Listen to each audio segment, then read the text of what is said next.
Good afternoon and welcome. It is another amazing Saturday and actually the first day of the month. This is July. Indeed, I believe you're well and the Lord has kept you safe. Welcome to the Sports Show. Of course, we have much and more lined up for you, including today we are having the finals of the Mozart Bet Cup, or many can call it the FKF Cup. And today, the battle of it all. That is the final between Tusker and Kakamega Homeboys. That game is just a matter of time before the kickoff, but we still have plenty more. We are talking about the Dallas 7 that has just returned, and so many action and of course are on card for you, and we'll be tracking to that. Then there has been some crazy transfer in the market in terms of one of your favorite teams just stretching their muscles, trying to revamp their squad and actually to put themselves in advantage position when the next season of course kicks in. And we'll be taking a look at those transfer markets, which team is faring on pretty well, and of course this one particular will be bringing us of course to our question of the day, whereby we'll be asking you whether if you are pleased with the current activities that your favorite club is taking as far as transfer market is concerned. Those and many more stories that we'll be taking a look at it, including our lined up interviews. That is one, I'll be talking with Hamza Anwar. This is the WRC Rally Star Championship. Remember, he's one of the 4 Rally Star program drivers, and he actually took part in this particular, the 2023 edition of the World Rally Championship, and will be here just to give us his experience and how the journey has been so far, and of course what to expect as now attention and of course focus shifts to the National Rally Championship. Plus, I have my able panelist here who will be helping us to actually analyze many sports activities that has been happening in the country and across the globe. But first thing first, let me take you through our highlights of the day, the news that we have thought it's quite good to make the highlights of today. All right.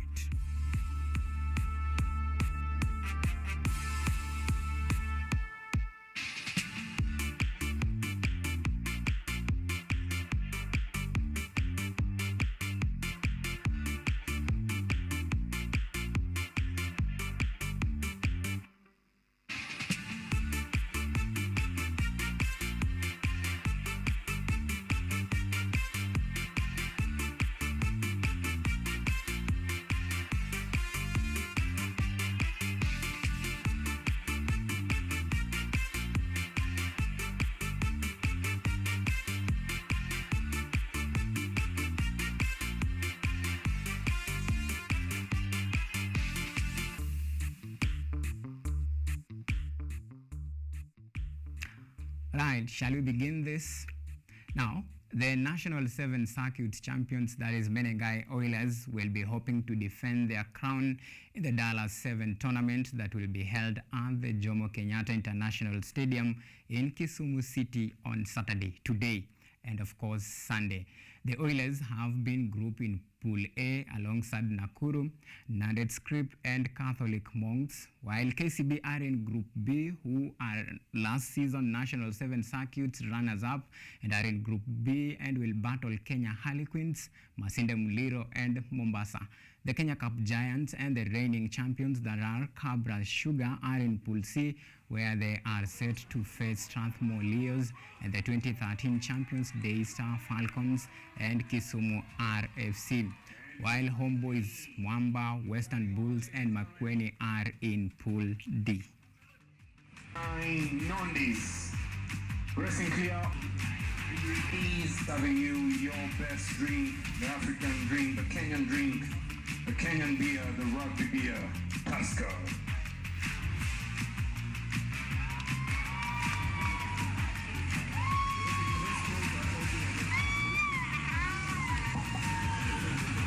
Try time, one ball. Diving over late.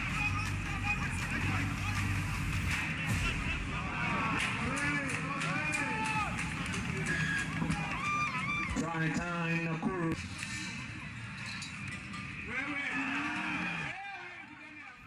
Right, that's the beauty that comes with the Dollar Sevens. And now let's put Dollar Sevens aside and focus on rather some good news. Kenya 3-on-3 women basketball team bagged silver medal in their debut at the African Beach Games in Tunisia. The quartet of Mary Lisa Omondi, Marianne Nyagaki, Margaret Neria and Madina Okot lost 18-10 to Mali in final that was decided on fine margin. Despite the team putting up a fighting spirit, their West Africans counterpart mounted on errors made by Kenya's misfortune with their shot and laps as they went on 7-0 scoring run to take the game 16-8.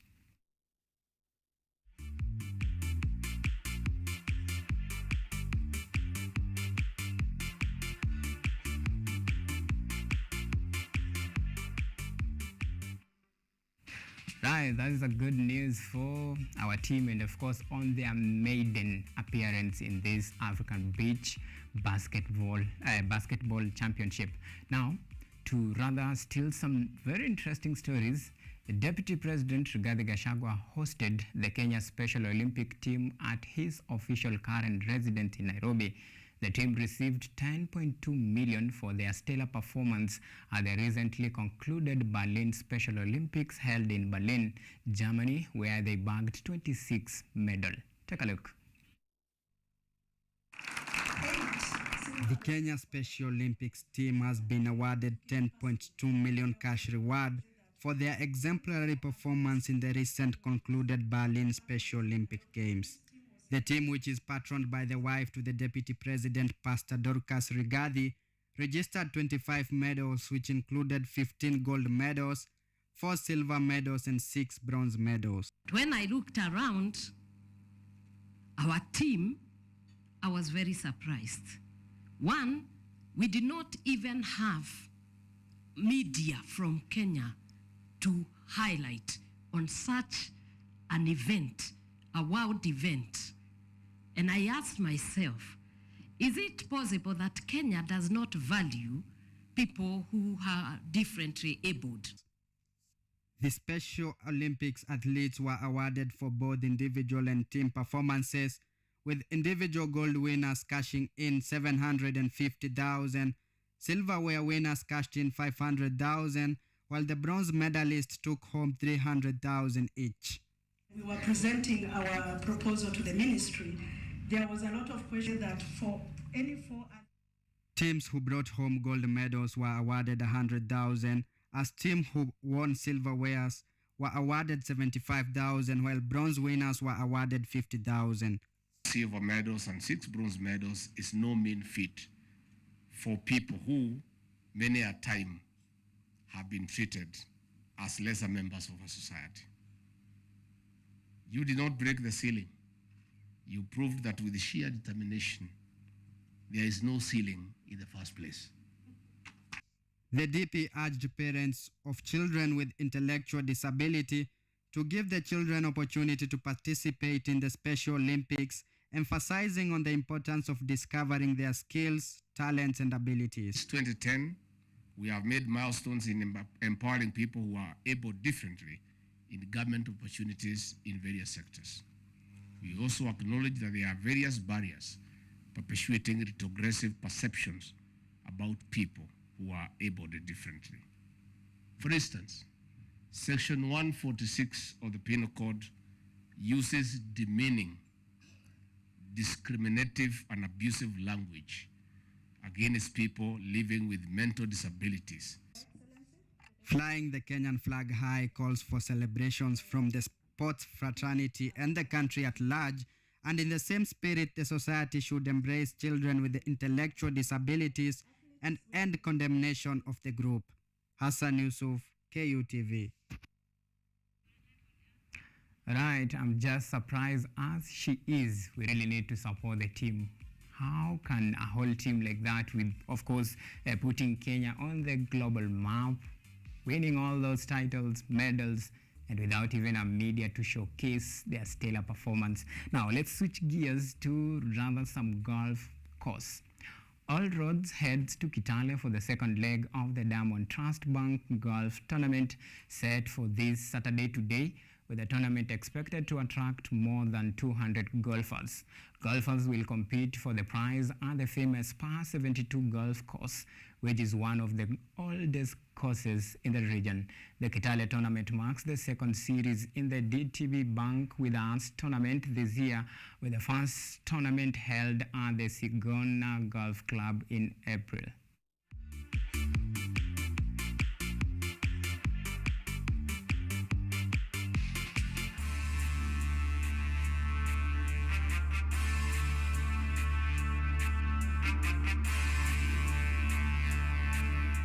Now from golf to football.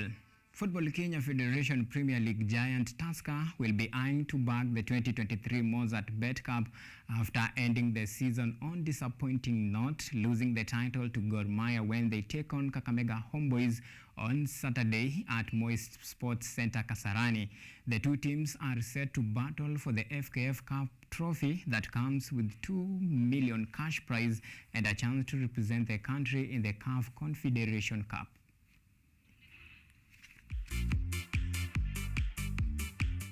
Majina ni Patrick Odhiambo. Kwanza cha msingi kushukuru Mwenyezi Mungu. Nadhani tupo vizuri, tuko kwenye afya zetu despite injuries ndogo ndogo zile zipo kwa timu, lakini wachezaji wengi wapo. Now, the Kenya professional boxers are expected to battle it out at the Boxing Olympics trials in Nairobi for a chance to represent the country in the 2024 Paris Olympic Games. Our sports reporter Hassan Yusuf has this story and more on our subsequent sports wrap.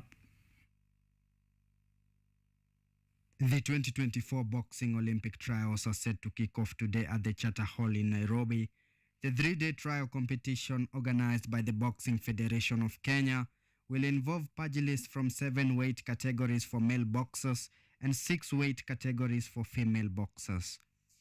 Nairobi City Marathon second edition is set for Sunday the 2nd of July, with over 9,000 athletes expected to compete in the 42, 21, 10 and 6 kilometer races. The City Marathon races has attracted 66 world-class athletes, with the latest enlisters being Edwin Kiptor and Ethiopian Haile Mekon. The second edition marathon will award the top 20 in the 42-kilometer marathon, with the winners taking home 3.5 million Kenya shillings, all the way to the 20th athlete bagging 30,000. The Kenya Rugby Series makes its return this weekend with the Dallas Sevens that will be held at the Jomo Kenyatta International Stadium in Kisumu from 1st to 2nd of July 2023. The 2022 National Sevens Circuit winners Menengai Oilers will be eyeing to defend their series title but will face fierce competition in the Dallas Sevens Series from the 3-time circuit champions Homeboys, the Kakamega 7 champions Cabras Sugar, and the recent Embu Sevens champions Strathmore Leao. Journalists will have their fun on Saturday at the Garelia Arena in Nairobi at the Sports Journalist Association of Kenya Football Tournament, which has attracted 16 teams from the Kenyan media outlets. The winners will take home a 50,000 prize fund, with the runners-up cashing in 30,000, while that place will bag 20,000. Hassan Yusuf, KUTV. Right, thank you so much, Hassan Yusuf, for that comprehensive reporting. And of course, that story that Hassan Yusuf has highlighted, of course, will be bringing us to our subsequent sports review and analysis, where we'll be taking a look at the sporting activities and events that are happening here in the country and across the globe. But that and much more will be coming after the short break that we'll be taking. And remember, we are asking you on our question of the day: are you contented with what your team is currently doing as far as the transfer market is concerned? Keep talking to us on all of our social media platforms that is displayed below your screen. You can also tweet at on Twitter, that is at KUTV_Kenya, at AUMA Evans, and at Real Pinches. Remember to use the hashtag on the spot. See you in a bit after the break.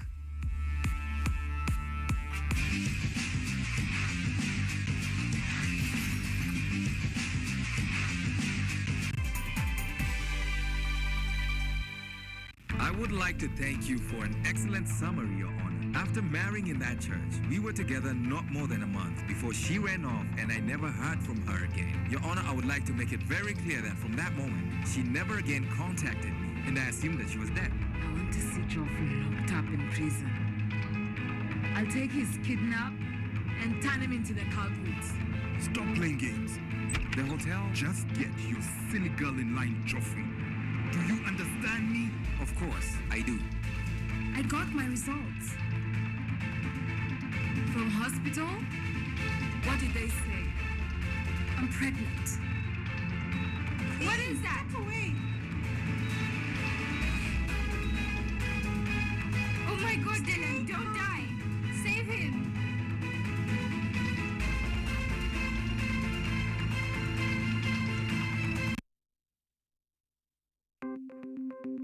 Maelfu na maelfu ya wahamiaji wakiwa na watoto kutoka nchi za Amerika ya Kati wanaendelea kuwasili kwenye mpaka kati ya Marekani na Mexico. But folks, I'm going. Thank you very, very much. I appreciate it. Thank you. Ni habari kutoka pembe zote duniani. People pass fukufuku. People pass ni idea. Sazidi ananyonya, hanyonyi vizuri, anakuwa hayuko comfortable. Jeshi la Jamhuri ya Kidemokrasia ya Kongo linapambana na waasi wa ADF.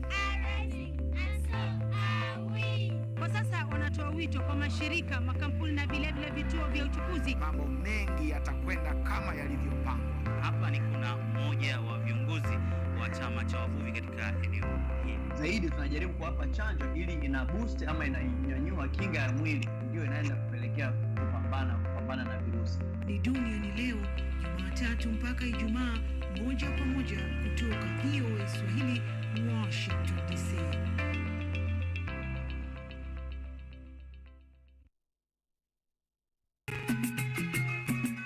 Leo kwenye kipindi itakuwa tunaandaa ni hatua kwa hatua jinsi ya kuandaa maharage ya nazi kwa kuanza kukuna nazi. Kifanya hivi ndio unakuna nazi, kwamba ni maandalizi ya wali wa nazi, wali na maharage ya nazi.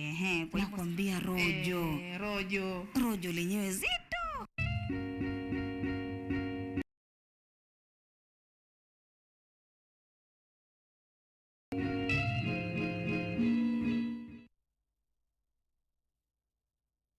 Technology, science, innovation, ICT and research. These are the ingredients upon which the solutions to the 21st century problems are founded. In a world that is rapidly changing, it's all hands on deck to ensure a balance in all fields of life.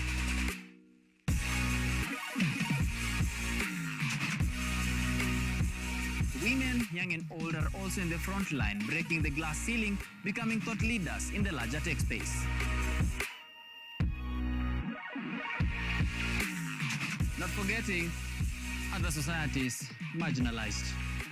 And when the tech Avengers come together, we inch closer to a much safer, efficient, and sustainable world. What we view as a norm in today's advanced world was just an idea, and for nostalgic reasons, we trace back to the iconic days to bring you the retro tech. On Technovation Show, we encapsulate all the pillars of the fourth industrial revolution, decoded in a language, all for one for all. Every Monday at 8:30 as we push the mantra, keep learning something new each and every day. Only on KUTV, a new experience.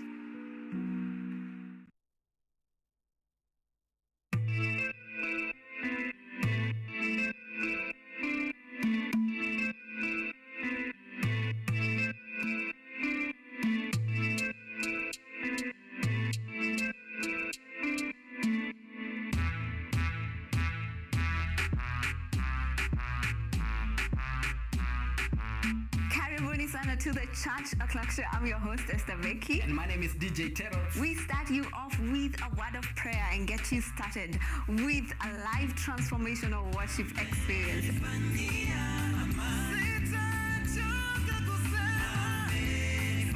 And have our minds renewed by the word of God on the word segment. And not forgetting new music za hii wiki, yani ndakuwa bado nawapatia pale wasanii wamekuwa kiwakali.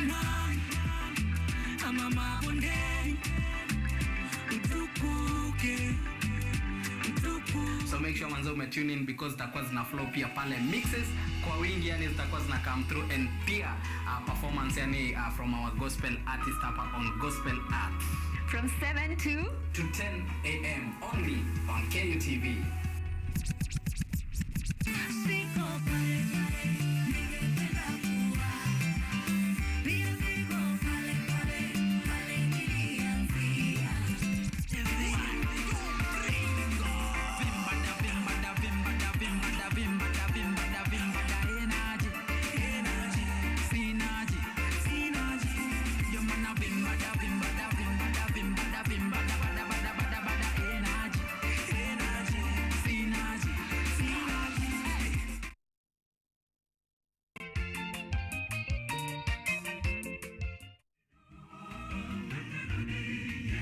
Mtazamaji popote ulipo, unapokuwa ukitazama Safina Show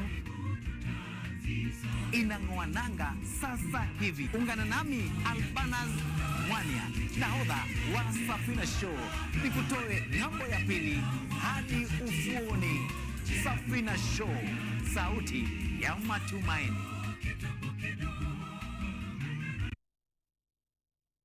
Technology, science,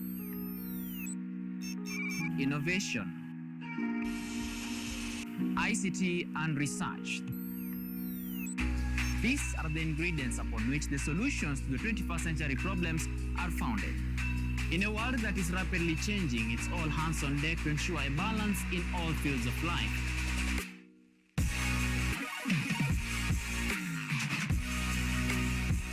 Women, young and old, are also in the front line, breaking the glass ceiling, becoming thought leaders in the larger tech space. Not forgetting other societies marginalized.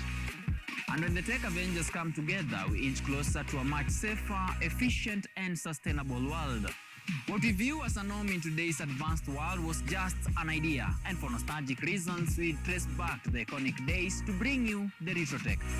On Technovation Show, we encapsulate all the pillars of the fourth industrial revolution, decoded in a language, all for one for all.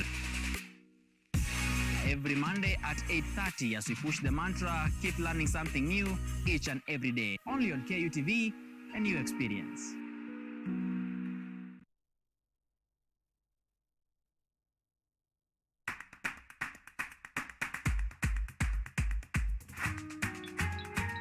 What are some of the ways through which you can develop these skills so that you are comfortably fitting into the job? You have to put yourself in positions where you are uncomfortable in the sense that you are not clear about what to do. Because I used to work a corporate job before. So when I left, I happened to visit someone's farm around this area. So this project is called Security Breach Detect and Can Familiarize. It is meant to be used to detect, detonate explosives. We'll tackle all the tough issues, discuss all the weird moments, and hopefully share a few laughs along the way.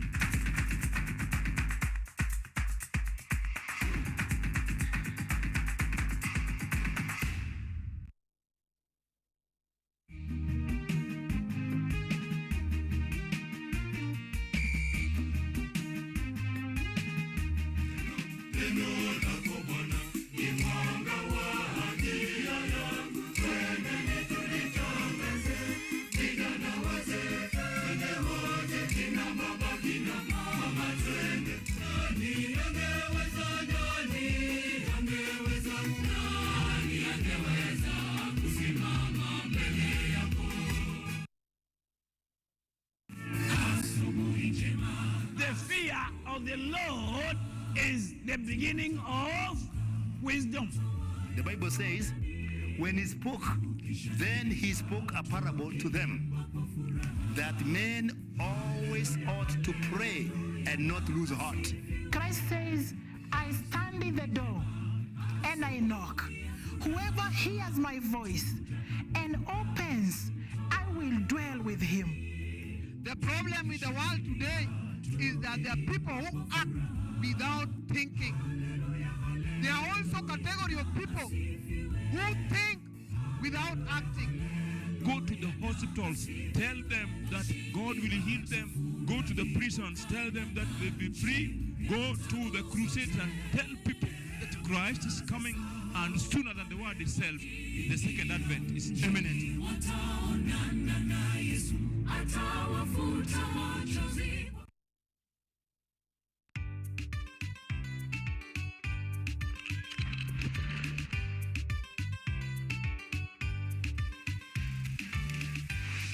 Hello everybody!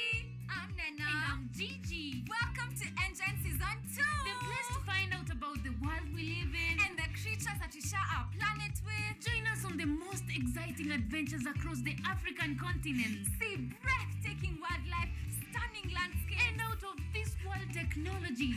Meet incredible scientists and learn fantastic facts. Explore, discover, be amazed. Be part of the next generation of African change makers. Be a part of Engine, Africa's #1 science discovery program. Yay! We're learning every day. Engine leads the way.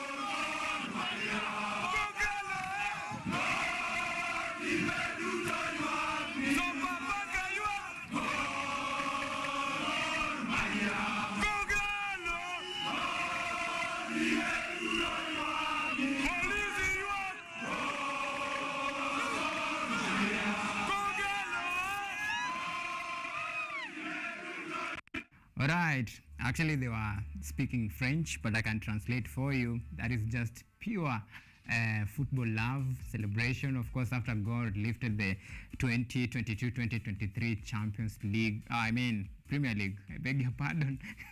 I'm actually elevating them, but they will be playing the Champions League of the 2023-2024 season because they are the eventual winners. And remember, this one, they have already won the title to represent their country, and that one came with a lot of blood, sweat, and tears. For Tusker fans, they will tell you how that, of course, that particular title going in the hands of course, God actually costed them, and some of them have not even, move on and heal, but they have a moment of redemption. Well, I'm joined by my, able panelist here, Lincoln Chege. Thank you so much, of course, for making time. And then we have, that is Opio on the line, Collins Opio on the line there, and who is joining us via Zoom. Opio, good afternoon.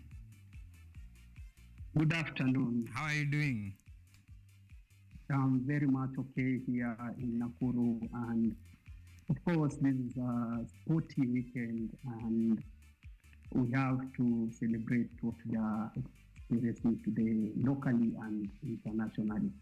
Well, talking about celebration, we have seen some wild and crazy celebration from Gor Mahia, aka Sirikal. Of course, that is, it was when the season came to a close, and actually they won the title and big reward with some of it.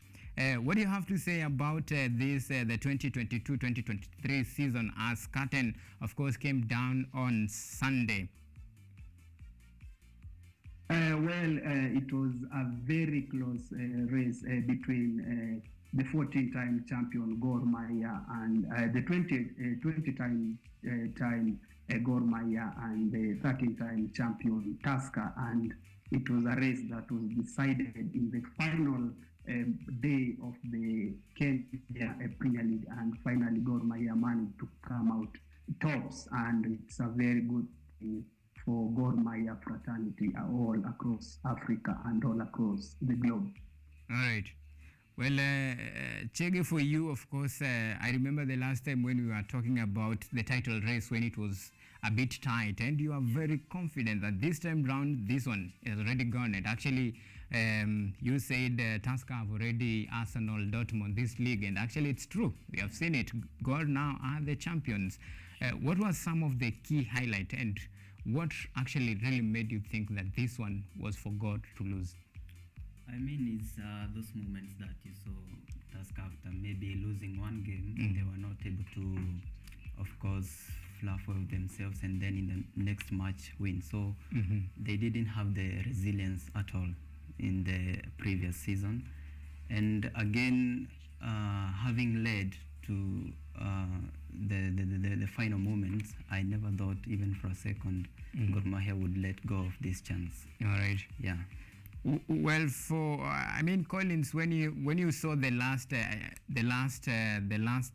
2 matches of this particular the KPL league, of course, we had Tusker who drew, then Gor were beaten.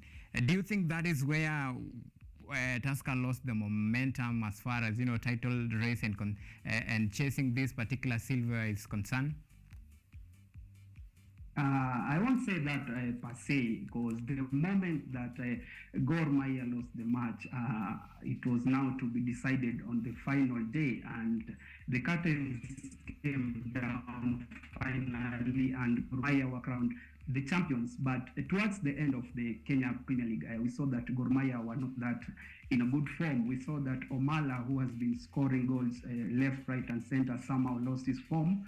And he was not scoring goals, and Gor Mahia needed Omala the most towards the end of the season, but Omala was not present. And we saw that Kevin Rupia Machapo, who hails from Nakuru, went on to bag the golden boot from Omala. And we can see from the start of the season that Omala had a gap of 8 to 10 goals from Elvis Rupia, and somehow Rupia managed to go ahead and break Boniface Ambani record, which has stood for more than 20 or so years. So it was a very tight race between Robert Matano and Jonathan McKinstry. All right. Well, you talk about Elvis Rupia as Machapo. That's what you call him there at Nakuru? Elvis Rupia alias Machapo is a household name here in Nakuru, and most of us we've interacted with him individually, and he's a very calm guy. And he has done the national team Harambee Stars jersey now for some time, and we expect between him and Omala, they are the ones who will in future come to fill the shoe of engineer Michael Olunga. And we do hope so. Now it won't take long as it took for Kenya to replace Dennis Oliet the Menes.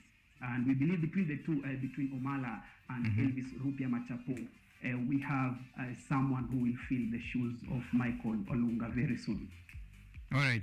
Well, you have heard what Machapo has done. Of course, he has actually out-muscled Benson of senior to senior career, of course, from academy now to senior team, doing some magic, but something along the way, something just happened. Do you think this time round, this season, of course, as far as the race for title boot has been quite stiff, and to keep up with the momentum, maybe some might say will have required experience in the game? That is the word, experience. And I think that's where Elvis got that is an edge over Omala, although it was just a difference of 1 goal. And I mean, you've got to give credit to Omala, having in mind he's quite young. But again, Elvis and Police FC have always been so good this season. I happened to watch one of their matches at Kasarani that was against Tusker, just at the start of the season. And you could see he has an eye for goal. And going on to break the record set by Boniface Ambani, of course, after a very long time, just shows the need for one to have that experience. But again, you can't take credit away from Omala. All right. He has been quite good. Well, talking about credit and how good the teams has been, and I want us gentlemen to switch our attention to now the match at the moment right now we are talking about the Mozart Bet Cup, the final between Kakamega Homeboys and Tusker FC. And before even I invite you to this discussion, there is some quite very interesting thing that one coach, Robert Matano, and this is the Kakamega Homeboys coach, had to say before this game when we actually spoke to them about their preparation and actually what they think today's game will be a determining factor as far as the title is concerned and the bigger prize. Remember, they are all going out to sweat and of course muscle each other for two things. That's first, the prize money. Second, the ticket represent, of course, Kenya in the CAF Confederation Cup. So whoever wins this walk away with cash reward plus a ticket to represent the country. I don't know if my director has those clips. That is the Robert Matano, and that is Tusker and Kakamega Homeboys, or rather in particular the Mozart Bet Cup reaction, so that we can just hear what they had to say pertaining this particular match that is just a couple of minutes away to the kickoff. Tupo vizuri, tupo kwenye afya zetu despite injuries ndogo ndogo zile zipo kwa timu, lakini wachezaji wengi wapo. Kwa kweli performance yetu haijakuwa nzuri vile na pia haijakuwa mbaya vile. Yaani tumekuwa 50-50 sana sana, ukiangalia inconsistency imekuwa kitu kabidhi sana. Ukiangalia kama mechi yetu ya mwisho dhidi ya Bidco hatukucheza vizuri. Wachezaji wengi walikuwa vizuri, wengi walikuwa na majeruhi na wengine walikuwa na domestic problems. So hawakuepo, lakini despite wale walikuepo hawakuperform vizuri. So ukiangalia mechi mingi hatuna consistency, hatushindi mechi 2-3-4 kwa mara moja. So hiyo ni wasiwasi inanipa kama coach kwa timu yetu.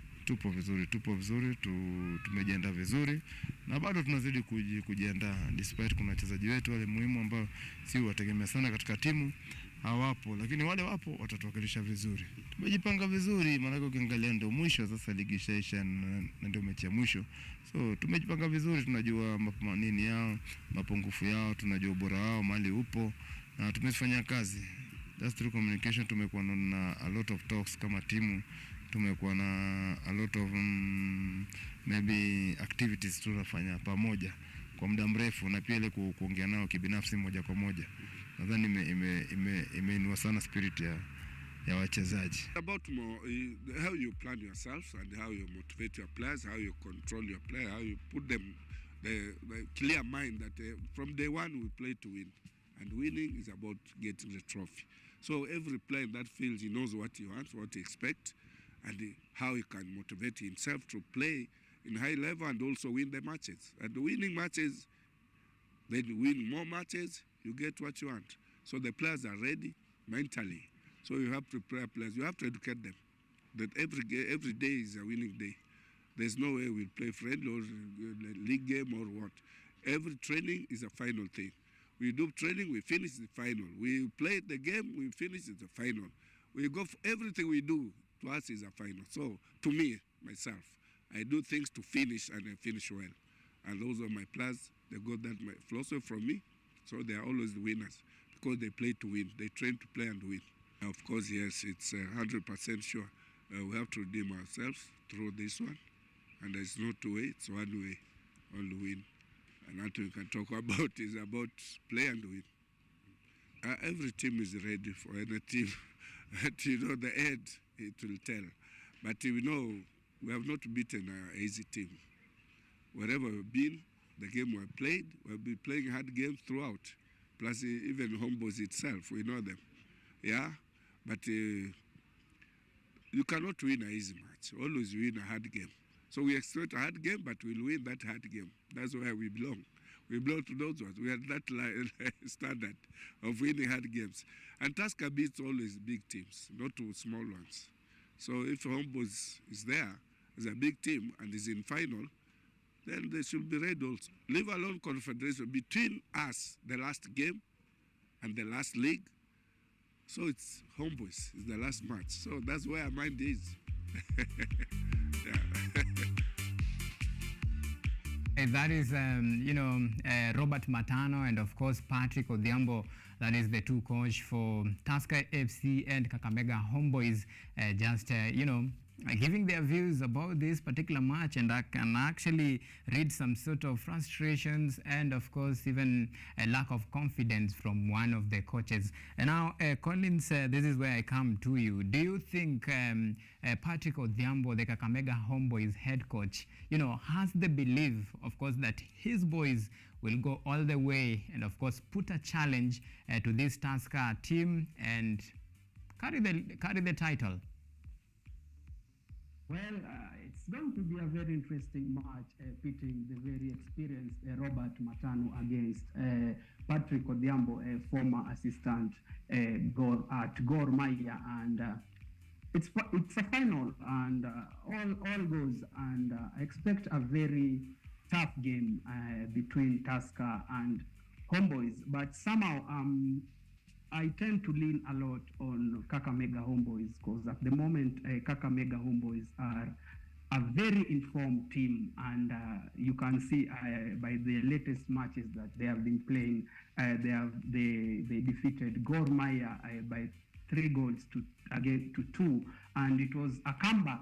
So this match is going to be a very crucial match for Robert Matano and Patrick Odhiambo. As you mentioned earlier, the team that wins this match will get a ticket to participate in the Confederation Cup. So it's going to take a lot of self-belief, and I think that the team which will take charge of this match in the early part of this match, especially in the midfield, it's going to play a very crucial role for both teams going forward. And in that sense, I mean, as you can see the midfield of Tusker, they have a very experienced player in the name of Humphrey Mieno, who has done service for Harambee Stars for some time, and I think the team that will manage to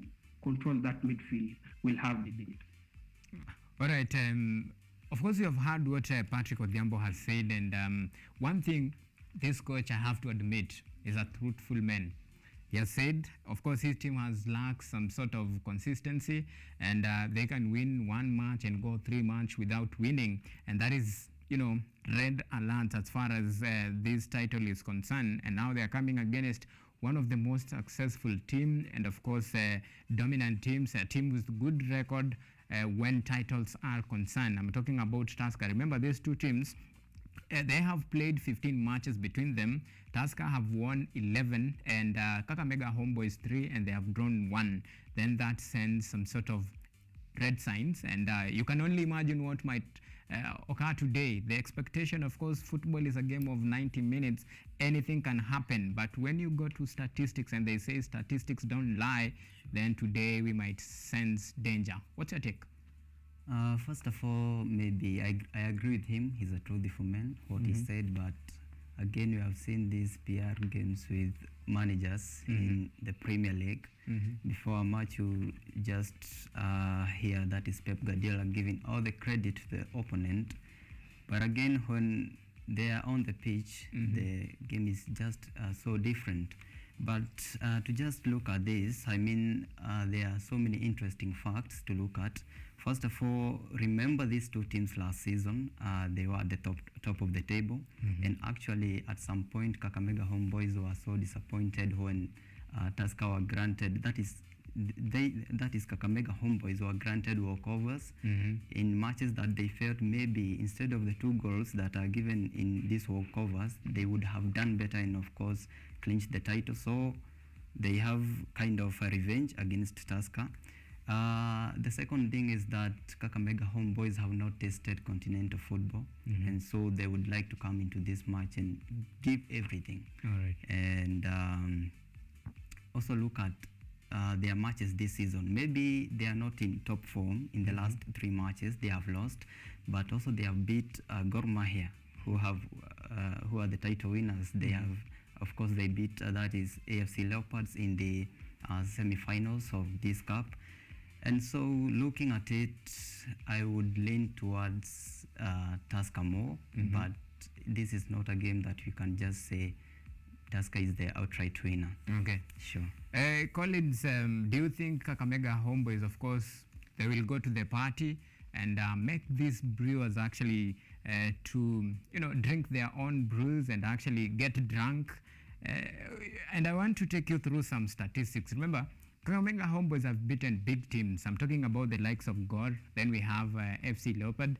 So going to the final and coming to this final, do they spark, confidence at the backdrop of the wins that they have, the famous win against the dominant teams? Do you think it is their moment this time round? Well, definitely, I think that Kakamega Homeboys has all it takes to go all the way and lift this cup. And on the other side, we see that a very frustrated Robert Matano, who will give it all to take this cup home after losing the KPL title to Gor Mahia. And I think that it will be a game of tactics. And going by Robert Matano experience, I think that Robert Matano is going to pull all the cards just to make sure that he's ending this season on a high. And as we know that Robert Matano is the most successful coach in the history of local Premier League, having 4 titles, one which he won with Sofapaka way back in 2008. And on the other side, also Patrick Odhiambo is trying to make a statement in this competition and maybe also write his name in the history books, and is going to try and clinch this competition. By this, we'll have the opportunity to cement his name as one of the great in this competition. And I think that Patrick Odhiambo has a lot to prove in this competition, the Mozart Cup final. Well, when you go statistically, and you'll see the last time these two teams met, of course, Tusker FC have gotten the better part of, Kakamega Homeboys. And as far as, Kakamega Homeboys players are concerned, and even the entire team, the Tusker have left them with bitter taste this time round. Of course, remember last season, the title race was, neck to neck. And actually what has happened this time round between Tusker and Gor Mahia is the same thing that happened in the league that was actually, the season that was actually nullified. And even as I get your projection and of course your prediction on today's match between Kakamega Homeboys and Tusker, the final, what do you think? Do you think this time it's a sweet revenge, or it's just the old script playing out, normal story, same game, same result?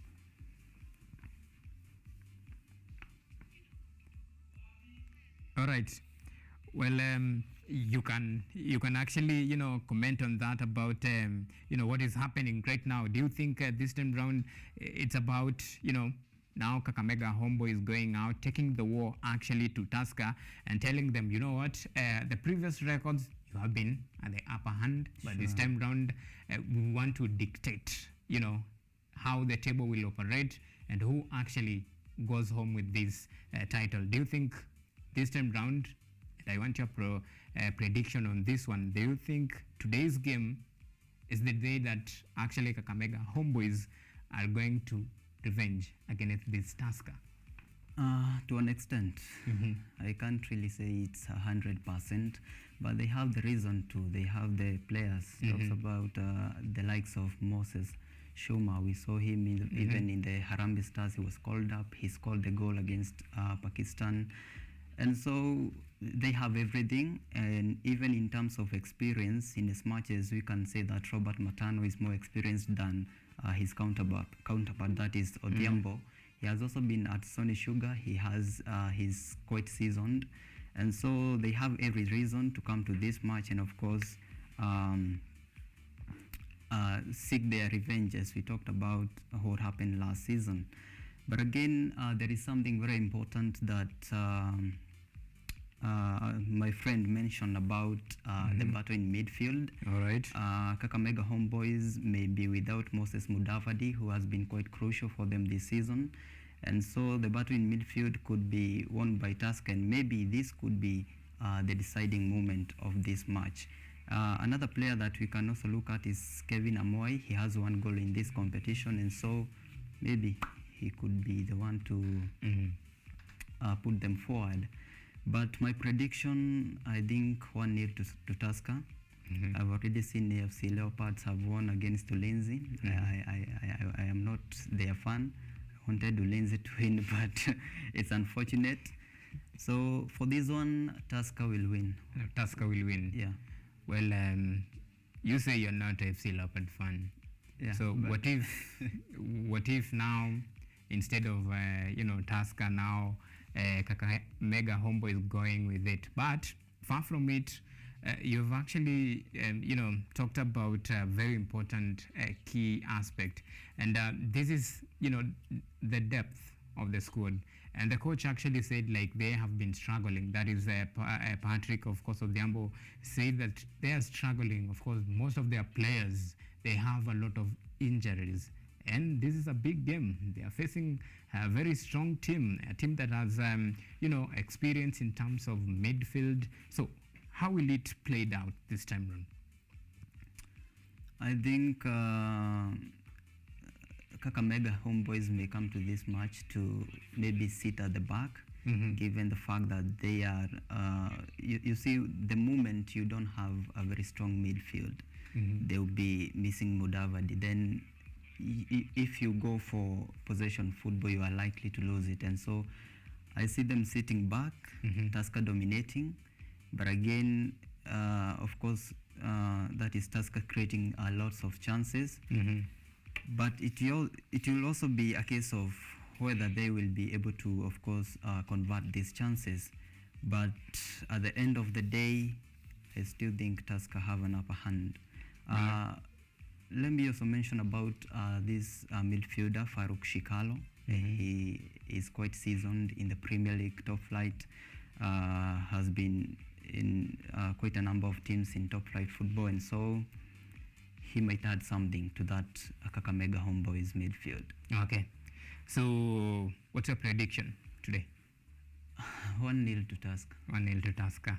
All right, now I want us now to shift to another very sad, I will call it very sad news as far as, football is concerned. And this goes to the young, especially our young starlets. I'm talking about the Sekafa Under 18 Championship that was supposed to be played today. But as you all know it, the girls were told, we thank you so much.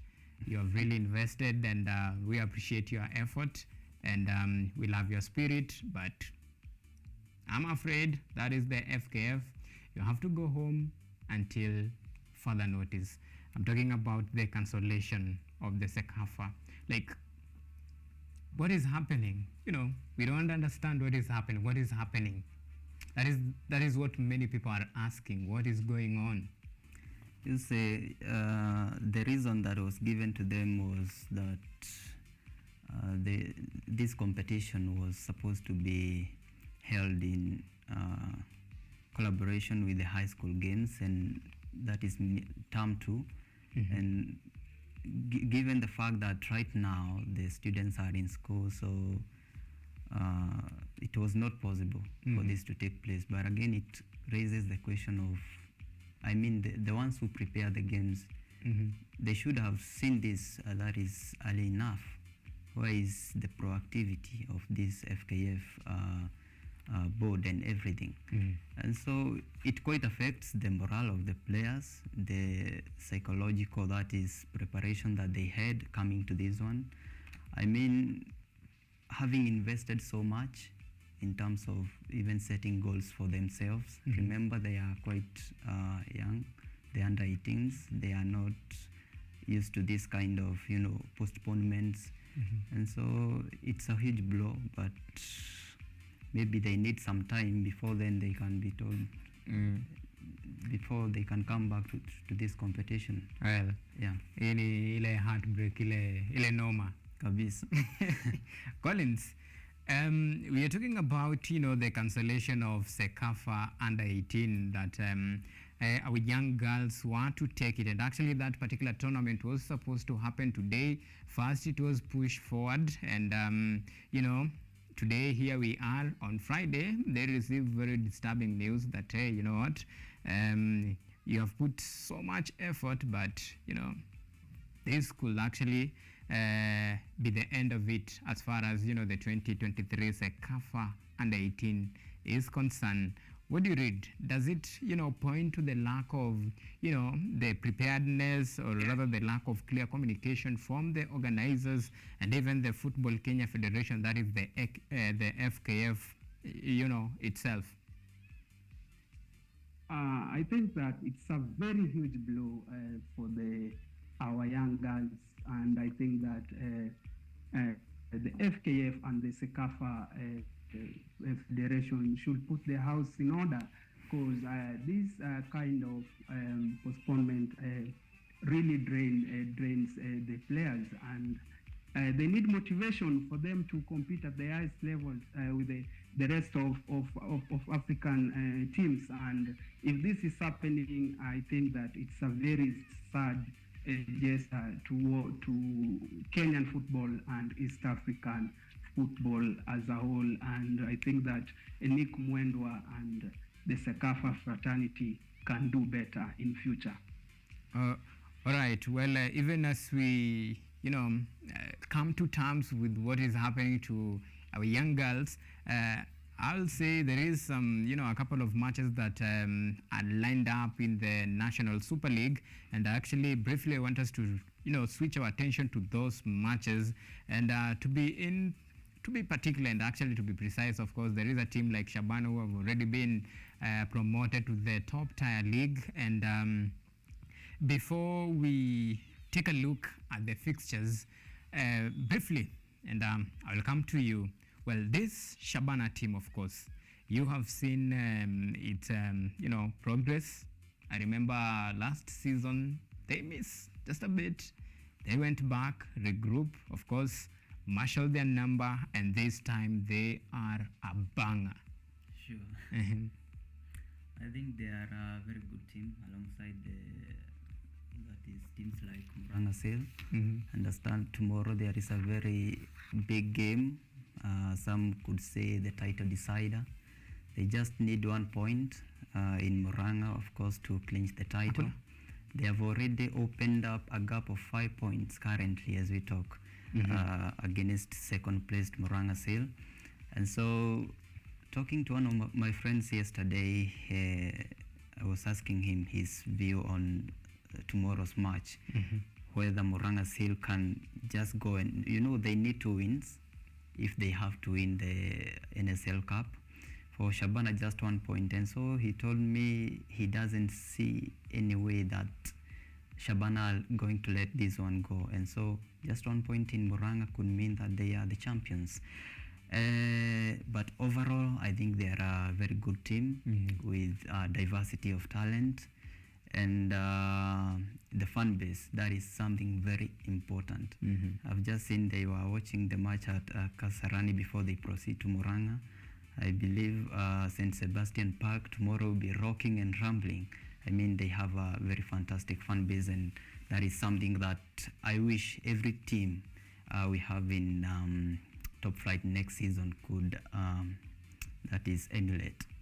All right. Collins, this, Shabana FC, what kind of, if you are to describe this team in just one word, how will you call it? Simply perfect. Shabana have had a very perfect season under the stewardship of Samuel Koth, the former Kenya international, and so far they've amassed a total of 70 points, opening a gap of 5 points against Muranga Seal, and they've played a total of 30 matches and they've won a massive 22 matches. That is a very good return for Shabana, and I think that they've been in the call for a very long time, for more than 20 years, and they've produced so many big names in the name of Michael Okoth, the father to the famous Divock Origi, who once donned Liverpool jersey, and also the famous Motego. So I think Shabana is going to the yesteryears that it used to be, and I think that football is growing and it's getting back to the grassroots. And Muranga Seal on the other side is also a team from Muranga, and I think that I've been to Muranga Seal playing tough once, and I tell you that the standards that the Muranga Seal have set, they are very high standards, and I think that is the way to go for Kenyan football. As far as Shabana is concerned, I think that it's done and dusted. The league is theirs, and there's no way that Muranga Seal can catch up to Shabana. All right. Well, football is crazy, and in words of Sir Alex Ferguson, football, bloody hell, you never know what might happen. But there is this very interesting key, and that is the fan base. You remember, this team is the team that we can authoritatively say that this is the only team that can fill a stadium full to capacity, and actually some even forced to watch, on the fence. I'm talking about, the journey, the transition now that, most of the time we have been talking about showing the support that this football deserve, and this is the only way to attract investors and of course grow the local football in terms of grassroots football. And we are seeing this with the likes of Shabana actually setting the pace. Do you think now that this is the time now? They call it in Swahili mwamkompia. Do you see now this is the rising time of local football? I think it's a new dawn for Kenyan football, and I think that after Gor Mahia and FC Leopard, I think that Shabana is the third team that can pull the numbers, and I think that if Shabana and let's say that football is getting back to the community, and I think this is the way to go for Kenyan football. As you can see, if we have Gor Mahia on the other side, Ingwe, we have Muranga Seal, and now we have Shabana, I think that football can really do wonders in these countries. By that, I also mean that not only Nairobi can produce good players, there are so many good players at those grassroots level, and I think Shabana have been very consistent in trying to get back to the top tier football, and I think with help of Simba Arati, Sami Nyamwea, just to name a few, have played a very crucial role to try to bring this Shabana side to its former glory. Okay, we have some standings here, like 5 points separate the top and of course second place. Shabana, is top on the top of the log with 70 points, followed closely by Muranga Seals with 65. Then in a third is Mara Sugar with 57 points. Then we have the likes of Migori Youth with 56, and Gusii close the top 5 with 44 points. Now the bottom table, that is the race for actually relegation.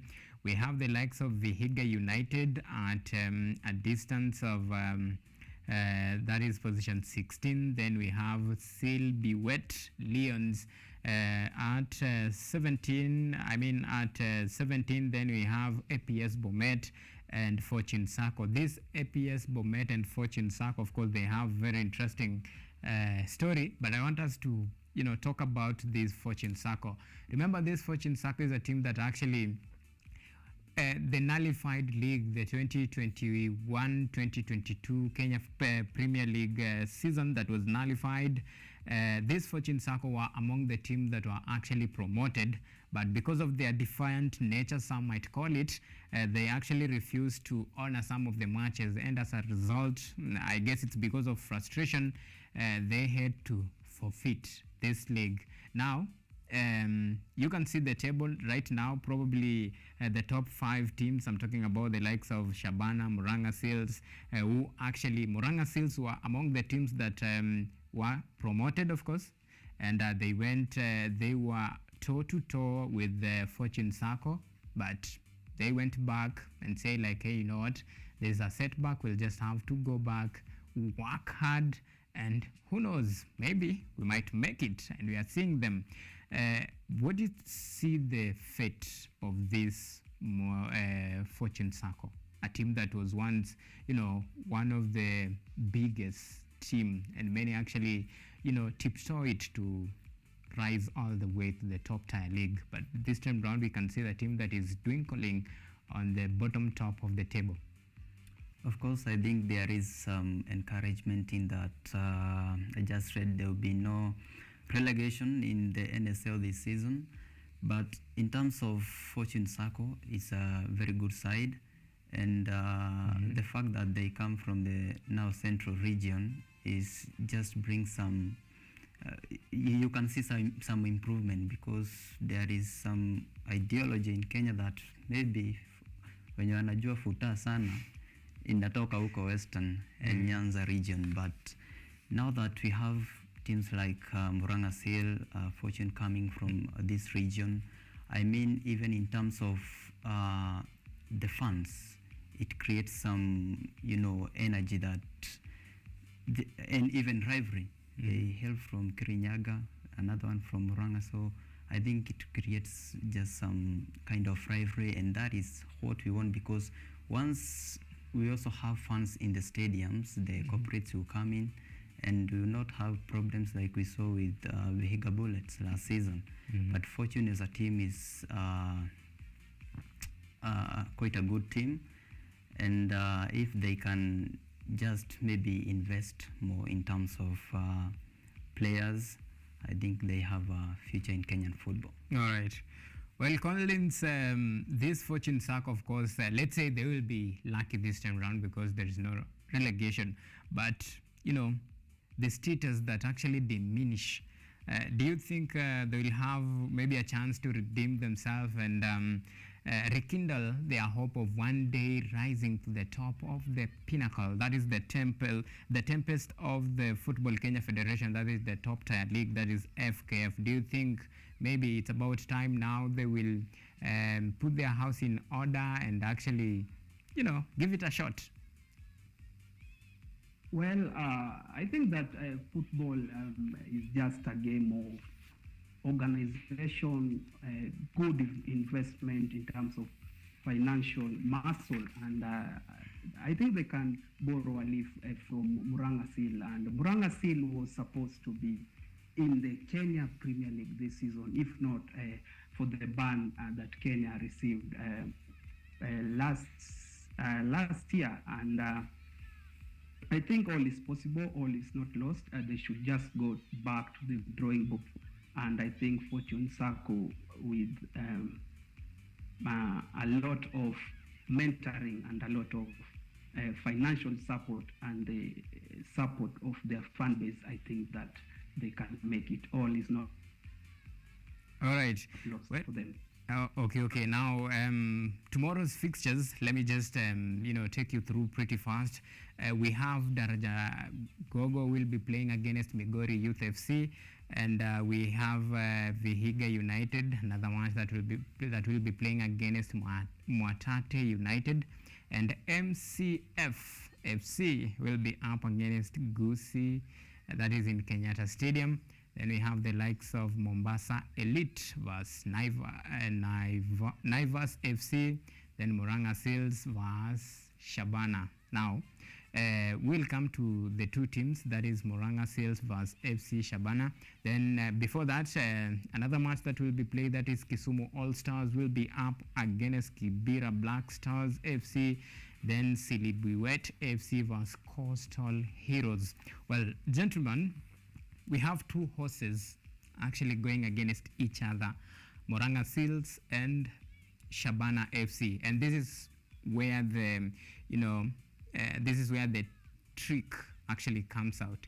If, for example, let's say Murang'a squeeze a win out of Shabana, then they'll be reducing gap to 2 points.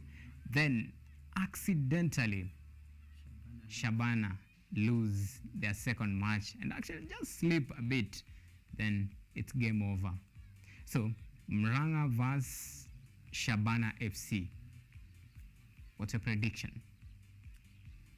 Wow. Hiyo ni ngumu. Because if you look at Muranga, they have the home advantage. I've already seen a lot of fans already hyping the match. If you look at Shabana, on the other hand, their fan base, you just know there will be the kind of atmosphere they will bring to Muranga.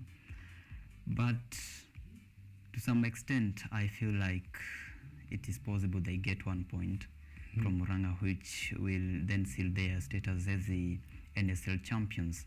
But it is not an easy match at all. And let's just leave it to tomorrow. Tuone venye itakuwa. Well, Collins, what's your prediction hapo? Unaona ni timu gani hapa inaweza lima ingine kesho? A very interesting match by all standards, and it's not going to be an easy match because I think Muranga still I've been there, and it's a fortress, and it's going to be a very high stake match, and my prediction is that I think that Muranga still is going to carry the day. All right. Well, the last match, and of course that is the midweek fixtures. Shabana, of course, registered 3-1 against MCF. Then Mara Sugar, squeeze a win out of Vihiga United. Mwatate FC recorded 2-0 victory against Mombasa Elite. Then Naivas, of course, played to a stalemate draw with SS Assad. Then Kibra Black Stars and Muranga Seals shared spoil, that is 1-1. And Gusii versus Darajagogo, it was 1-0 in favor of Gusii. Then we have Coastal Heroes versus Kajiado. That match went in favor of Coastal Heroes. Well, I think it's a good note for us to take another short break. When we come back, we'll be talking about this, the Dallas 7, then some bit of transfer, even as we wind this particular discussion. So let's take this short break. When we come back, plenty more to follow.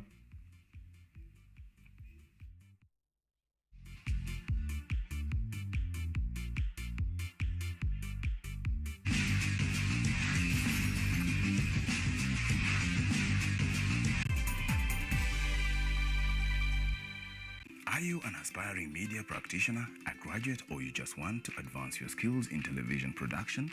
Then welcome to Kenyatta University, where education meets innovation. KUTV, the premier university television station in Kenya, is now offering short courses in TV studio, field technical operations, and video editing. Through these courses, you will acquire hands-on skills on camera operations, media production, lighting techniques, audio-visual editing, and sound and visual control, and how to operate key equipment in modern TV control room. Enroll today at KUTV and discover your full potential in cutting-edge TV broadcasting. Graduates of these courses will receive professional certificates. For more information, visit our offices at KUTV Studios or call us on 020-870-4252 or 020-870-4255 or SMS us on 0739-110-544. KUTV, a new experience.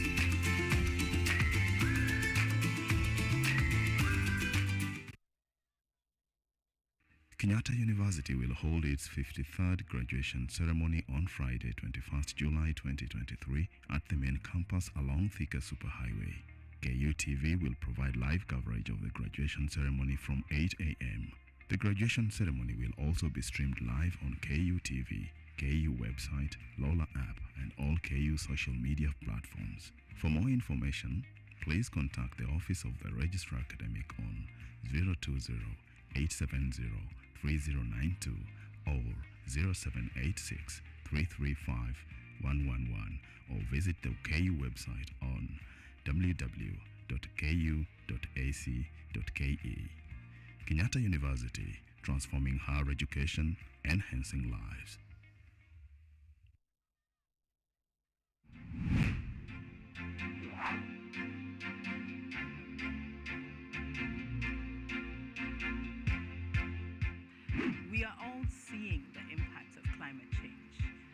In Kenya, for example, the frequency of the floods is becoming more and worse.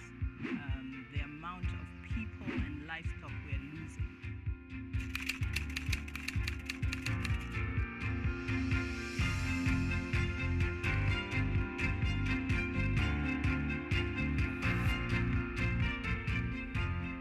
The level we need to go is the level where the normal mwananchi and also the government stakeholders can uptake these solutions. Those small acts multiplied by millions of us will help make a difference in the world at the end of the day. It's just a slight behavior change that we need, and you'll find that it serves us a bit more than you put in. And that's the goal. We want to live a better world than we found. Because at the rate we are going, it's dire. We will secure the planet for future generations.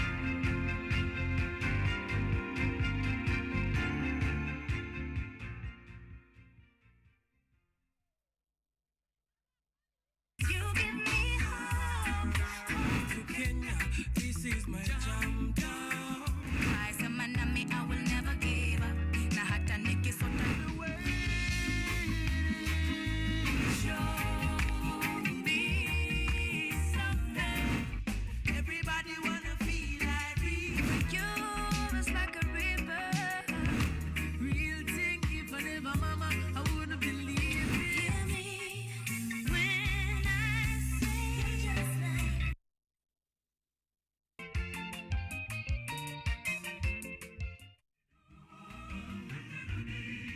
Shaka mtazamaji popote ulipo unapokuwa ukitazama Safina Show inang'oa nanga sasa hivi. Ungana nami Albanas Mwania, nahodha wa Safina Show, nikutoe ng'ambo ya pili hadi ufuoni. Safina Show, sauti ya matumaini.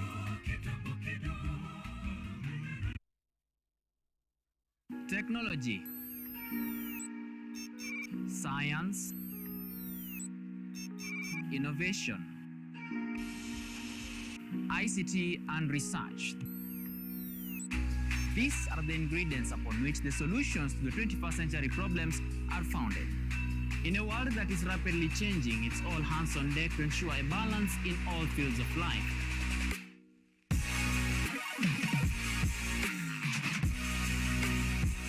Women, young and old, are also in the front line, breaking the glass ceiling, becoming thought leaders in the larger tech space.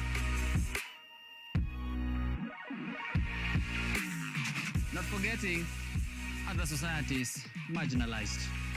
And when the tech Avengers come together, we inch closer to a much safer, efficient, and sustainable world.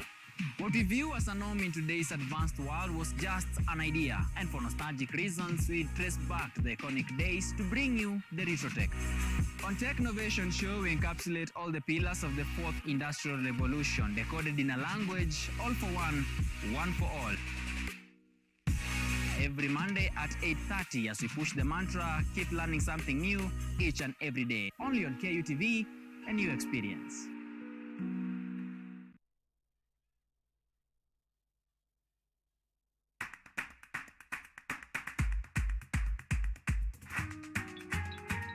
What are some of the ways through which you can develop these skills so that you are comfortably fitting into the job? You have to put yourself in positions where you are uncomfortable in the sense that you are not clear about what to do.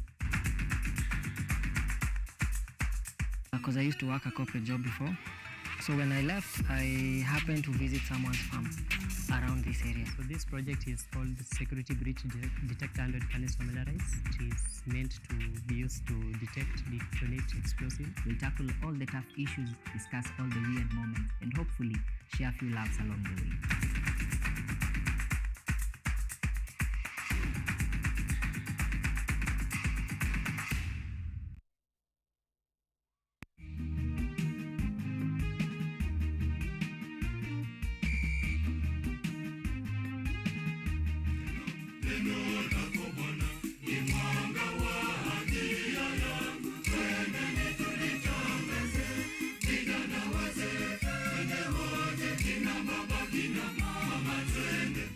Ni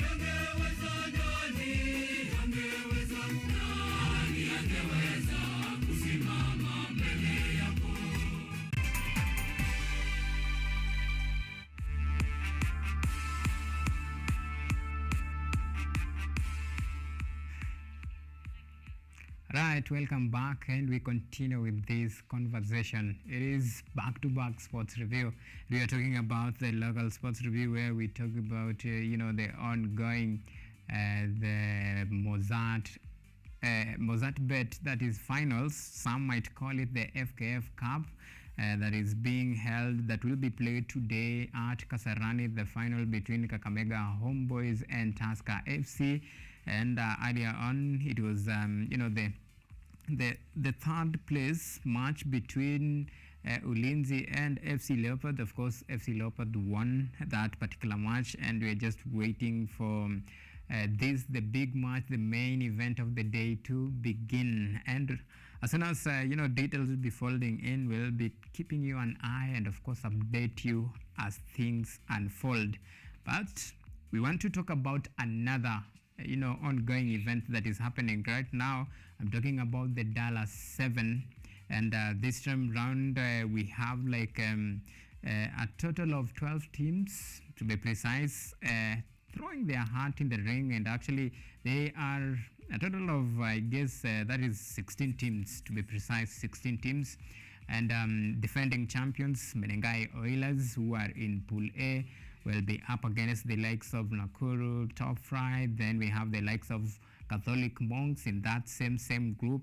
Then Pool B, we have the likes of KCB, who will be ironing out with the likes of Kenya Harlequins, Masinde Muliro, and Mombasa in the same group, that is Pool B. Then Pool C will see undoubtedly the king of the game, that is the king of rugby. I'm talking about Cabras Sugar, who will play against the likes of Strathmore Leos, Daystar Falcons, Kisumu RFC. Then Group Pool D will see the likes of Kakamega Homeboys, that is, or rather they'll call them Homeboys, will be up against the likes of Mwamba, Western Bulls, and of course Makueni in this Dallas 7 series that has just kicked off today and will go all the way until tomorrow.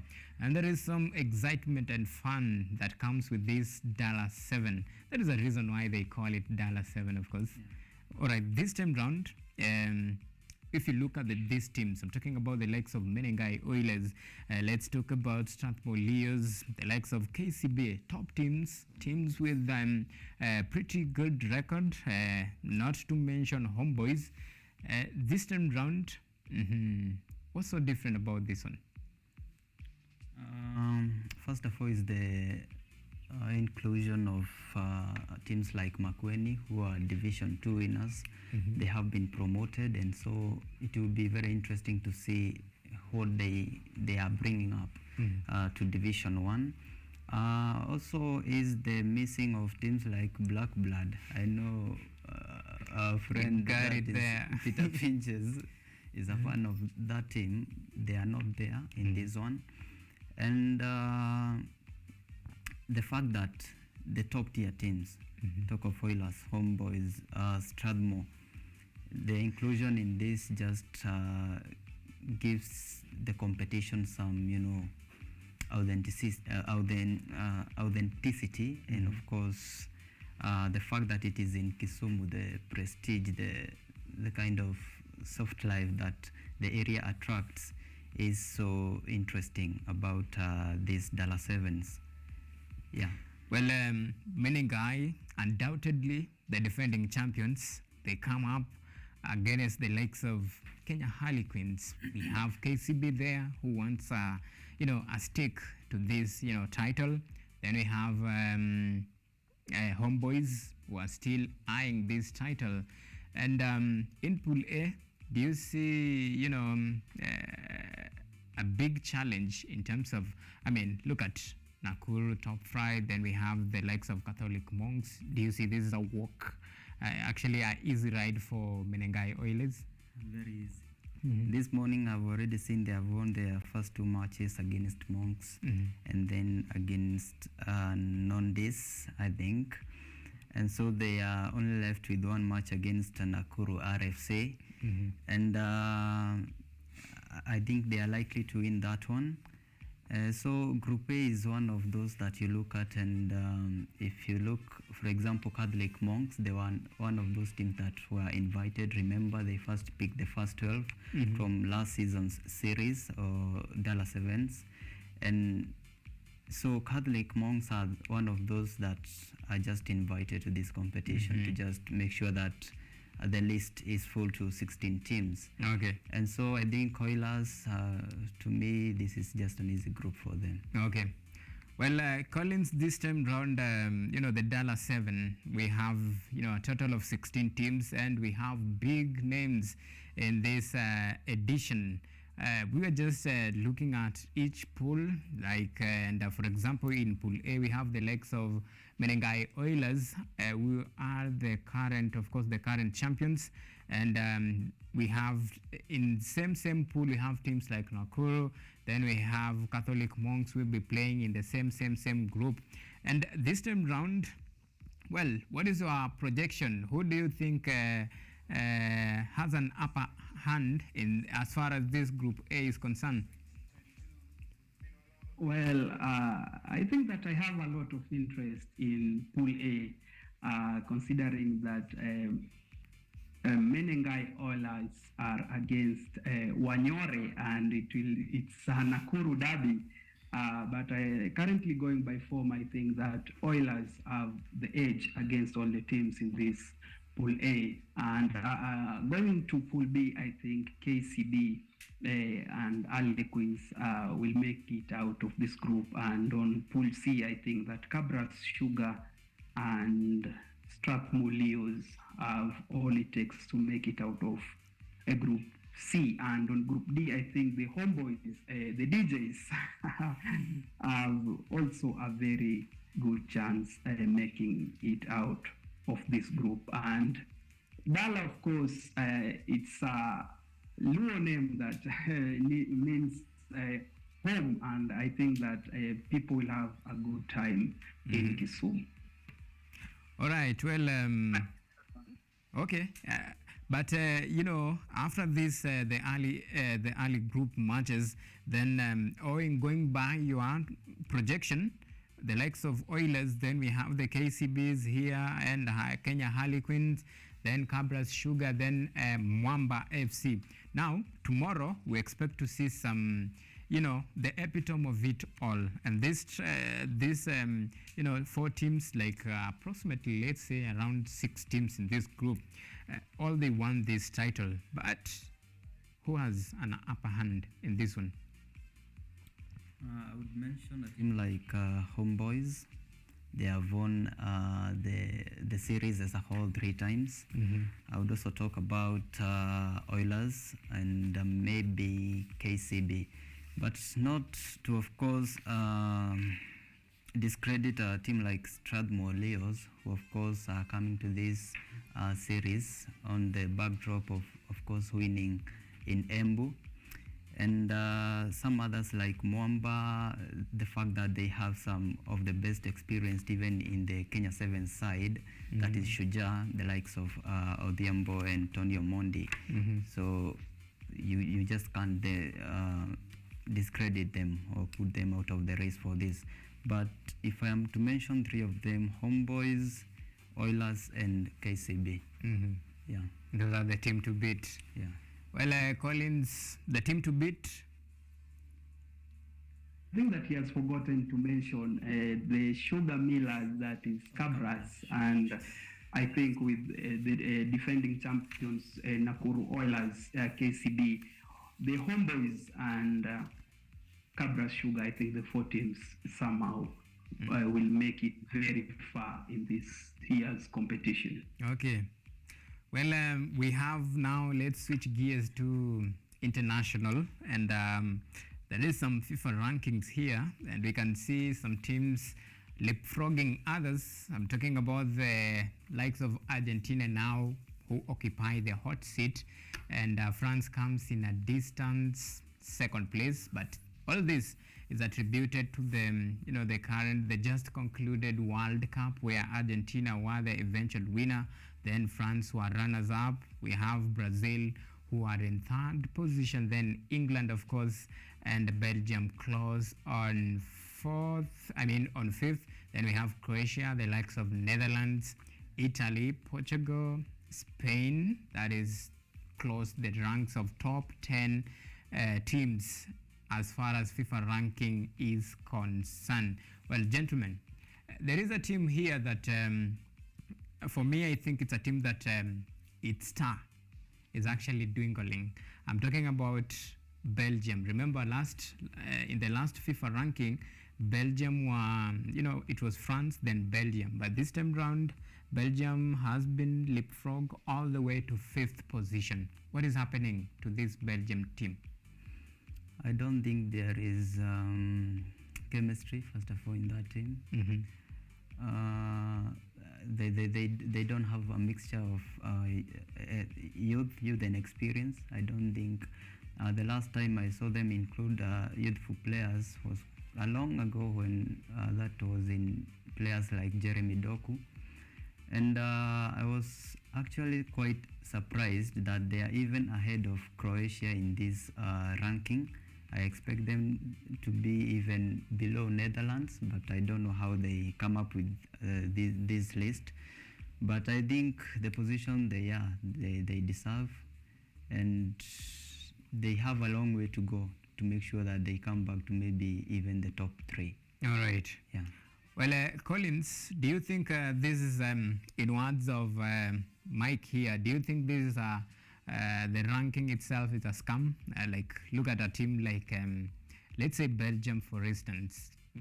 If this World Cup is what was used to actually determine which team stands at which position, then maybe Morocco should have been somewhere close to, England there. What do you think? Auma, I think that you just read my mind. I was about to mention this Moroccan side, and if at all we are to go by this FIFA ranking, we see that Morocco made it all the way to the semi-finals of this competition, and they are not even in the top 10. And we see a team like Italy, which is currently occupying the 8th place in the current FIFA ranking, didn't even make it in last year's World Cup competition. So I'm wondering by what criteria or by what method did they use to finally come out with this top 10 list. And another team that is also surprising is Belgium. Belgium has been on a very downward trajectory going by last year's World Cup, and they are currently occupying that 5th position, and it leaves a lot to be desired. And I think that Morocco, going by all standards, should at least have a place in this FIFA ranking. And we just saw recently they managed to defeat Brazil. That is not an easy feat going by all standards. All right. Well, top 10 teams, like we see Argentina, of course, number 1, just like I mentioned, then followed by France, then we have Brazil, we have England, Belgium there, Croatia follows at 6, then Netherlands, we have Italy, then Portugal, and Spain close the top 10. Out of this, in order of ranking, of course, ascending order, which team do you think probably needed to be, somewhere below or even up in terms of the top 10 teams that I've just mentioned? Actually, this is the big teams in Europe right now. And actually, in order of merit, I think the ranking as far as the number 1 up to 2 up to 10, as far as the ranking is concerned, but not the order of seniority, I think they deserve to be in top 10. But which team do you think probably is misplaced? Why is Belgium ahead of Croatia? I don't understand. So Croatia should be above Belgium to me. Again, Italy, I don't understand why maybe they are in the top 10. Judging from the World Cup, they were not there, they didn't participate. But yes, they have been quite good in the Euros and so on. And so I think those are the two teams that maybe I think should be lower. So Croatia, I don't understand why they are below Belgium. Okay. And then to just make a point on the importance of youth, if you look at those teams in the top four, Argentina, just look at that team. They have very many youthful players. France, the same thing, the likes of Chouameni. Brazil, the likes of Rodrigo and so on. England, so many prospects. But again, you come to Belgium. Yeah. The likes of Lukaku. Kevin, I don't know. All right. Yeah. Collins. Well, we are talking about misplacing of teams here, and Mike tells me for him, he thinks a team like Italy actually should play in the leagues of, Harambee Stars. Of course, both of us did not participate in this one, and I think that's where it belongs. Do you think there is some teams in this top 10 that maybe currently, in terms of the order, there is a team that is, occupying another team's space? Well, I can just mention out these two teams, that is Belgium and Italy. Belgium occupying the fifth spot and Italy occupying the eighth spot. And I think these two teams, Italy and Belgium, currently they are on a transition. And going a few years back, we've seen that they've been concentrating on older players. So by the time that now they are trying to build up again to be competitive again, it will take years. And just to mention a few of the old players that Italy had, the likes of the legendary goalkeeper Buffon and the former Juventus skipper also.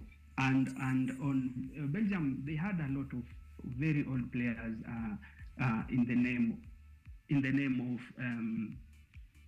their former this player, and I think that it will take a lot of years for them to go back to the level which they were before. So for me, I think Belgium and Italy are out of place in this FIFA ranking. All right. Well, let's now talk about FIFA rankings in Africa, top teams. Well, undoubtedly, there's no debate about this. Morocco sits at the top of it. Then we have Senegal at second, Tunisia at third, Algeria fourth, then Egypt fifth, Nigeria at sixth, Cameroon seventh, Mali eighth, Cote d'Ivoire at ninth. Then the 10th position is Burkina Faso. Do you argue? I have no so much argument about this, but still Nigeria ahead of Cameroon to some extent. Kuna chenga hapo. Sielewi kiasi, but I think that is quite fair. But again, where is Kenya? Where is Uganda, East Africa? I mean, Collins, this Africa ranking, and Mike is asking about Kenya. I will shock you. Just relax. We have, Morocco leads, and you are asking about why are we not seeing Morocco in Belgium's position? Well, Morocco is 13th in the current ranking. The last time they were 11th, and they have actually dropped. So I guess that will answer your question and will clear your doubts. Then Senegal, of course, 18th in FIFA rankings, but in Africa, 2. Then Tunisia, I guess, 33, then Algeria, 34, in that order. Then we have Egypt. But from position 1 to 10, all the way from Morocco to Burkina Faso, who do you think maybe deserve to be there? And maybe who do you think maybe was left out in this top 10 position? You've just mentioned that the top 10 FIFA ranking were based on the outcome of last year's World Cup. If I were to go now with the same criteria and we say that which team was the best in the African Cup of Nations. Then Senegal, the champions, I think then they should be on top of Morocco. And I'm not contradicting myself. Anyway, but I think that a team like Burkina Faso, which has never defeated Kenya, is currently occupying that 10th position. And Kenya currently is ranked at 105 from 102. And I think that we should do better. As for the rest of the team, I don't see so much to say about the rest of the teams. Well, for those who are asking about where is Kenya, actually Kenya tuko 22 and in world FIFA rankings 105 tumedrop. Last time tulikuwa 102, sasa tuko 105, but you'll forgive us because you know what happened. Lakini Vinay Collins anasema system imeturig. Hii Burkina Faso, how in God's name is Burkina Faso ranked top? In fact, top 10 in Africa. Na Kenya tuko 22. Do you see the irony? Yeah, but any team huwa tunakanyaga Buddha. True, but put your house in order, and then maybe you see even FIFA giving you some credit and favoring you. Okay. But I don't think I have to complain about Kenya. We deserve to be where we are. Unakubali? Yeah. Okay. Well, Collins, character development hapa tumechapwa, tumekubali. Mimi personally, I accept. This is how it is. But East Africa, Uganda 19th. Actually, Uganda ndo wana to represent there. In terms of Africa, wako 19th. Hapo ndo wako. Then in FIFA rankings, wako 99. Well, this Uganda team, nadhani hapa Africa walikuwa wanafaa kwe somewhere hapa kidogo na Nigeria. Uganda currently on CECAFA's ranking is ranked number 1, and in the world Uganda is ranked 92nd, and Kenya in CECAFA's ranking is ranked 2nd, and in the world is ranked at 105. But here comes the hard question. We saw that just in the concluded competition, the 4-nation competition that Kenya participated in Mauritania. Kenya were defeated by a very low-ranked team in the name of Mauritania. So just to bring all this into perspective, I think that before this ranking is done, they should consider and tell us which criteria and what method they use to come up with this list. Okay. Well, that's enough for, these FIFA rankings. Of course, sisi kama wa Kenya, tunafeel tumeonewa na hakuna haja. Yeah, haina maana. To maybe add on that, in the coming years, I believe one of the teams that we should be looking at is Tanzania. They are rising. Another team is Ghana. Unfortunately, right now they are not in the top 10, but they are in a transition period. They are under a new coach after the sacking of Otto Addo, and they have very talented players. Okay. The likes of Ayu are now giving a chance to the younger players, and I think that's a team to watch. All right, even Kenya is a team to watch. The future looks bright for Harambee Stars, and watch this space. Tunakuja. Anyway, now let's switch focus to just concluded the WRC Championship, and we saw an epic of it. Actually, it was quite amazing, and the noise, the vigor, the swagger that it comes with it, the sherehe. Well, we had one of our very own, that is the likes, and I will talk about the Rally Stars, that is the Young Rally Stars program, and we were supposed to have that discussion, but this time round, the 2023 edition of the Safari Rally Championship that was held here in Kenya, of course, in Vasha. So the king was overthrown, and now we have another new king. So what is the semantics of this? What do you get out of this? I mean, I expected maybe a different name at the top. We don't have to be every time be talking about Ogier, every time talking about who is the other guy, the second placed last year's defending champion. Kale. Yeah. Yes, I expected some maybe a different name at the top. Unfortunately, we didn't see that kind of competition. Again, as a country, our first player coming almost not even in the top 10. I mean, we have to maybe invest more and be exposed. But it was no surprise to see Ogier at the top, Rovan Pela second, and even the top 5 list. I don't think there are any surprises. All right. Well, Collins, there is some lessons that we actually, the takeaways that our rally drivers, that we as, the Kenya National Rally Championship Federation, of course, the lessons that they took home as far as this, the WRC Championship is concerned. And among the key things, when you look at these rally drivers, the likes of Ran Van Pera, they are young drivers.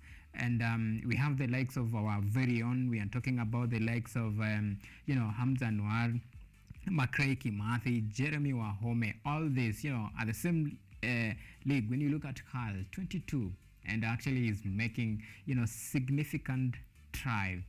And this time round, it was on home soil. Maybe many might have, maybe thought now, this is a familiar territory. So what is happening? What is your takeaway in this, the 2023 WRC? It was a very interesting experience to see the likes of Ogier one-on-one. It was a very good experience, and I hope that the body in charge of the Kenya Safari and the government in large can do better in terms of infrastructure and the way that we handle our local drivers, because for them to compete with the likes of Ogier, who have competed at very top levels, I think that the drivers deserve to get so much exposure for them to feel that they are at that peak and at that level to compete at the highest level possible. Okay, well, because we are running out of time, I want us to switch focus now to transfer. The transfer windows, and there is a team that are eyeing certain players. We have Manchester United. Yeah. I know you want Mount from Chelsea, and you really have to sweat about that. And then remember our question of the day that we are asking, that is now bringing us to this, the transfer window. Are you contented with what your team is currently doing in the transfer market? Are you satisfied with your team's activities in the transfer market? Well, Collins, I don't know which team you support, but are you contented with what your team is doing currently in the transfer market? My team currently is doing very poorly in the transfer market because they have been push and pull in terms of whether the Glazers are really going to sell the club, and somehow it's not happening, because we see that Arsenal currently is at the very top. They've acquired the services of Kai Havertz. They've acquired now the most expensive player in the history of British football in the name of Declan Rice. And what does it that currently Timber will also follow the likes of Declan and Havertz to the Emirates Stadium in London? But on the other side, Manchester United have not done a lot, and so far there has not been any significant change in terms of transfer so far. Well, you have your partner in crime here, and I can see, and I will say, I'm so sorry, guys. You said, oh, money. Kwani 60 million pound inawashinda kulipa mchukue Mount. tumelipa, but first of all let me greet one of our fans. Naweza sahau na nitaenda kupigwa. He is Foden Douglas watching from Busia. Vulai, asante. Now Manchester United, the same story over and over again. The Glazers derailing the sale and so on. But let me say, there is this particular transfer that if we manage to get Andre Onana, is going for another 60. Remember, Eric Ten Hag has a very squeezed budget of 120 million. Unless he sells, that is the amount he has. 100 and what? 20 million. We have already spent 60 on Mason Mount. Andre Onana could go for 50 to 60. Inter are not taking anything less than that. Then you're bankrupt. Yes. Well. So I believe if Manchester United can maybe emulate what Chelsea is doing, first of all selling, and then you can try to balance your books. But Andre Onana, if they are able to pull off that transfer, I believe this team will be unstoppable next season. Playing from the back, possession football. Oh my goodness. I'm so sorry for Manchester United. You struggle on both ends. You keep a gun. You want Chelsea, player. You still struggle. You don't have money. Yet you call yourself the most expensive team in England. All right, now let me take you through pretty quick some done deals, and that is so far Kai Havertz has joined Arsenal, 65 million pounds. Mateo Kovacic has joined Manchester City, 30 million pounds, and Ilkay Gundogan from Manchester City is now a free agent, and he is already a Barcelona player. Then we have Nicholas Jackson from Villarreal. Of course, Chelsea bought him for 30 million pounds. Then Cesar Azpilicueta, Captain Fantastic, all the way to Real Madrid. Now, those are Real Atletico Madrid. So those are the done deals. So, gentlemen, pretty quick. Collins, your final remarks? My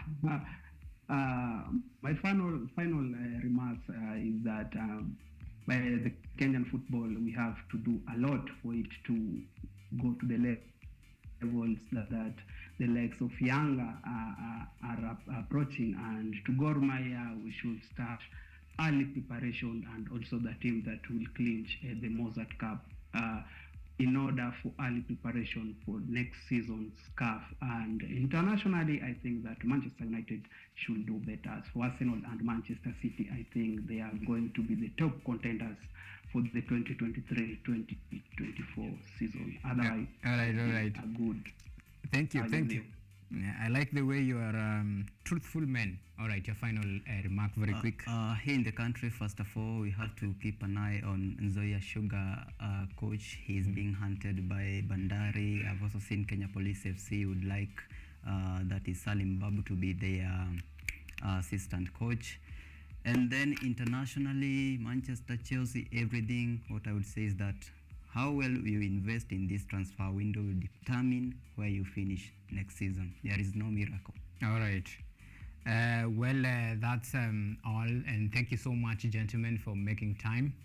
And Collins, thank you so much for making time to, recording in progress to KUTV. We do appreciate your time and your input. It has been a good one, AUMA. All right. Okay. Well, Lincoln, thank you so much, of course, for always making time. And for ladies and gentlemen, this is where we call it a wrap. It has been, 1 hour and some 50 minutes or so of non-stop sports extravaganza. Oh, you'll forgive me for saying that, but I believe it has been quite amazing. And until next time, we do wish you a very lovely weekend. May you live up to your expectation and your team make you proud. And if you are Manchester United fan, we wish you all the best, even as your team goes bankrupt. Until next time, bye-bye for now. My name is AUMA Evans.